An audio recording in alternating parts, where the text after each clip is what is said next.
Salut à tous, aujourd'hui je suis trop contente de rentrer dans cette nouvelle vidéo. J'ai décidé de faire enfin une vidéo où je vous parlais et surtout aujourd'hui on va se baser sur l'histoire des complexes. On va dire que 99% des gens ont au moins un complexe, n'est-ce pas? Si vous avez des complexes, n'hésitez pas à me le dire en commentaire. Faut pas confondre complexe et jalousie et il ne faut pas comprendre... C'est une blague. Il ne faut pas confondre vrai complexe de faux complexe. Donc je vais vous guider par tout ça.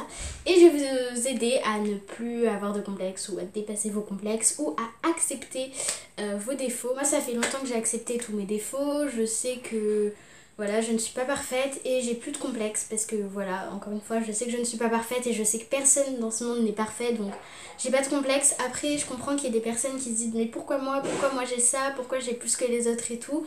Et oui, dans ces cas-là, c'est des complexes, mais vous pouvez passer au-dessus ou alors vous pouvez juste ne plus y penser ou sinon bah ne regardez pas. C'est une blague. Vas-y, casse tes glaçons. Allez. Du coup, la première chose que je voulais dire, c'était de ne pas confondre complexe et jalousie. Je suis désolée, j'ai vraiment du mal dans cette vidéo, je ne sais pas pourquoi. La différence entre complexe et jalousie, c'est que la jalousie, c'est que vous allez beaucoup vous comparer aux autres et vous dire pourquoi moi j'ai ça et pas elle, je veux être comme elle ou comme lui, enfin bref, voilà. Je veux être comme elle, je veux avoir ça que je n'ai pas, qu'elle est là. En fait, il faut se dire que chacun a ses qualités, chacun a ses défauts. Enfin, si tout le monde avait les mêmes qualités et tout le monde les mêmes défauts, ça serait assez triste, non? Puis, en fait, au lieu de regarder les choses que vous n'avez pas que les autres ont ou qu'une autre personne a, regardez plutôt ce que vous avez que d'autres personnes n'ont pas parce que vous avez forcément, vous êtes tous uniques en fait, tout le monde est unique et vous avez forcément une chose qu'il y a très peu de personnes qui ont ou carrément personne qui n'ont. Moi, je dirais que c'est mes cheveux, mais... je les aime pas particulièrement, mais voilà, enfin tout le monde me dit tout le temps qu'ils sont trop beaux et moi je les trouve pas franchement beaux, j'aimerais vraiment qu'ils soient différents. C'est pas un complexe parce que voilà, je les assume très bien mes cheveux. Mais bon, je me dis, toi tu as ça, les autres ne l'ont pas et bon, eux ils trouvent ça beau chez toi. Toi peut-être pas, mais voilà, au moins c'est une chose que tu as que les autres n'ont pas et enfin pour moi c'est ni une qualité ni un défaut, ça fait juste partie de moi donc je peux pas... En fait je peux pas renier quelque chose qui m'appartient, qui fait partie de moi, qui fait que je suis celle que je suis. Et il faut surtout ne pas vivre pour les autres. La différence entre faux complexes et vrai complexes, maintenant j'en ai plus du tout, je vous explique comment j'ai fait pour passer ce cap. Et les faux complexes, c'est des choses que vous voulez améliorer pour les autres. Moi je sais que, bah voilà, par exemple, reparlons de mes cheveux.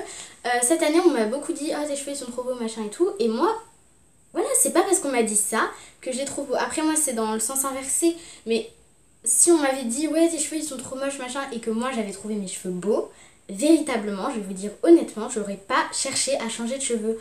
Moi, changer de cheveux, lol. Ne vous sentez pas obligé d'écouter les conseils des autres. Moi j'avais une amie qui me disait ouais j'adore quand elle a les cheveux en chignon et tout. Et pourtant moi j'aime pas particulièrement avoir les cheveux en chignon, du coup je les attachais pas tout le temps en chignon parce que voilà c'est pour moi et je veux être belle, c'est pas pour les autres. Et il faut se recentrer sur ça avant tout, il faut que vous trouviez belle et pour ça il y a quelques étapes à passer. Si vous n'y arrivez pas déjà, arrêtez de penser au regard des autres, même s'il y a des gens qui jugent. D'ailleurs ces personnes c'est pas des personnes bien. Après si vous jugez les gens mais que vous aimez pas être jugé, bah là je peux rien faire pour vous. Moi donc en fait à partir du moment où vous pensez ça de quelqu'un, c'est que quelqu'un peut le penser de vous. Donc pour passer outre vos complexes, moi ce que je vous conseille c'est de regarder avant tout vos qualités et faire passer les défauts à côté et chercher pour chaque défaut, parce que chaque défaut il y a une qualité qui est accompagnée avec enfin qui accompagne ce défaut quoi, t'as compris. Après c'est pas forcément des qualités physiques et les complexes c'est pas non plus forcément physique, enfin si très souvent, mais genre ça existe aussi les complexes sentimentaux où on se dit mais pourquoi je suis comme ça, pourquoi genre quelqu'un qui va avoir tendance à pleurer dès qu'il y a quelque chose qui va pas, qui est très sensible, ça peut être un complexe, ça peut finir par être un complexe. Mais enfin dites-vous que vous êtes normaux, tout le monde est normal et que chacun a ses défauts et ses qualités. Si vous prenez beaucoup d'importance pour le regard des gens et que vous avez des vrais complexes, pas des faux complexes, donc des complexes qui viennent de vous, pour passer outre, il faut que vous regardiez ces complexes et que vous vous disiez mais est-ce que les gens ils voient ça chez moi? Moi franchement ça fait trop du bien de passer à côté de ces complexes, de se dire ouais bah je suis comme je suis, écoute ouais j'ai des boutons et alors oui. Ça franchement c'est pas du tout un complexe. À une époque vers janvier c'était un énorme complexe, je mettais des tonnes et des tonnes de fond de teint mais c'était un truc de malade. Je supportais pas mes boutons et puis un jour je me suis dit mais Elise, Écoute, t'as des boutons, t'es pas la seule à avoir des boutons. Je suis désolée, j'arrête pas de me toucher les cheveux, mais à chaque fois qu'ils sont détachés, ça me fait ça m'énerve. Je vous ai donné un coup. Quand il y avait des gens qui me faisaient remarquer que j'avais des boutons, je suis sûre qu'au fond d'eux, ils se disaient ouais, ça doit la vexer, machin et tout. Moi j'étais là. Ouais, d'accord. Mais franchement, ça m'atteignait pas du tout. Je ne saurais pas vraiment vous aider à passer outre vos complexes. Moi, ce que je vous conseille, c'est d'aller dans les commentaires et je vous répondrai et on pourra parler de ça. C'est voilà, donc c'est pour ça que c'est important que je vous traite au cas par cas. Après, je suis pas psychologue, mais voilà, j'avais envie de faire cette vidéo parce que moi, j'ai plus de complexes. Voilà, je suis passée outre tout ça et je me suis dit que ça pourrait peut-être vous aider. Du coup, j'ai très envie qu'on parle de ça. Mais bon, des complexes, j'en ai quand même eu et je vais vous dire tous les complexes que j'ai eu du début à la fin. Donc quand j'étais petite, mon plus gros complexe, c'était mon ventre en fait. Genre, j'étais pas grosse, mais j'avais un ventre très gonflé. Enfin, genre, c'est un petit peu comme ça dans tout ce qui est anti, même en Afrique et tout. Voilà, c'est un petit peu génétique. Quand on est petit, on a un gros bidon. Ça m'a suivi pendant longtemps, jusque pratiquement mes 7-8 ans. Et en fait, je me suis rendu compte, avec le temps, que j'avais une chute de rein, donc que mes reins partaient vers l'avant. Et du coup, ça a créé une courbe dans mon dos. Et du coup, ça faisait logiquement gonfler mon ventre. Du coup, j'ai tenté de corriger ce défaut chez moi et de me redresser. Et maintenant, je me tiens très droite, comme vous pouvez le voir. Et j'ai toujours un petit peu cette courbe ici, mais ça c'est naturel et je peux rien y faire. Ensuite, mes complexes, ça a bien été évidemment mes cheveux à une époque. Voilà, je ne pouvais pas les voir en peinture, je les attachais tout le temps, que ce soit en chignon, en queue, je voulais pas les voir. Je pouvais pas, maintenant je les assume totalement. Limite, je les aime bien.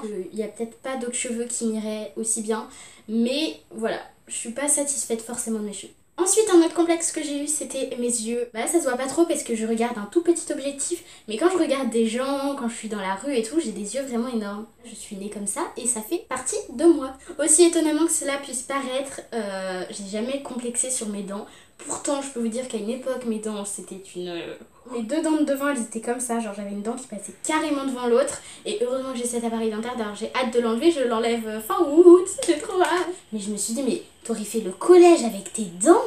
Mais Ensuite, j'ai aussi complexé sur mes épaules à une époque parce que quand j'ai commencé la danse, je me suis très vite musclée ici et au niveau des épaules. Du coup, j'avais des épaules assez larges et maintenant ça s'est un peu amélioré parce que j'ai arrêté la danse. Et maintenant, je m'en fiche en fait. Je trouve qu'encore une fois, ça fait partie de ce que je suis aujourd'hui et voilà, il faut qu'on s'accepte comme on est. Mais je suis en droit de pas me trouver de complexe. J'ai pas dit que je me trouvais parfaite. J'ai dit que j'acceptais mes défauts. Je sais que j'en ai plein. Et je les accepte. Ensuite, j'ai aussi complexé sur la forme de mon visage parce que j'ai le visage très ovale. Et du coup, je faisais du contouring ici pour me faire un visage plus rond et j'adorais ça, je trouvais ça super joli. Maintenant, peut-être que je le referai, mais c'est pas un complexe, c'est juste, voilà, je peux m'améliorer la face comme je veux. Et comme je le peux surtout. Bon bah voilà, à part les boutons, je crois que j'ai fait le tour de mes complexes, de mes anciens complexes. Du coup, n'hésitez pas encore une fois à aller en commentaire pour me dire quels sont les vôtres. Je vous fais d'énormes bisous et je vous dis à ma prochaine vidéo. Bon, je vais pas te le répéter à chaque fois, tu t'abonnes, tu mets un commentaire, tu likes et puis tu me dis tes complexes.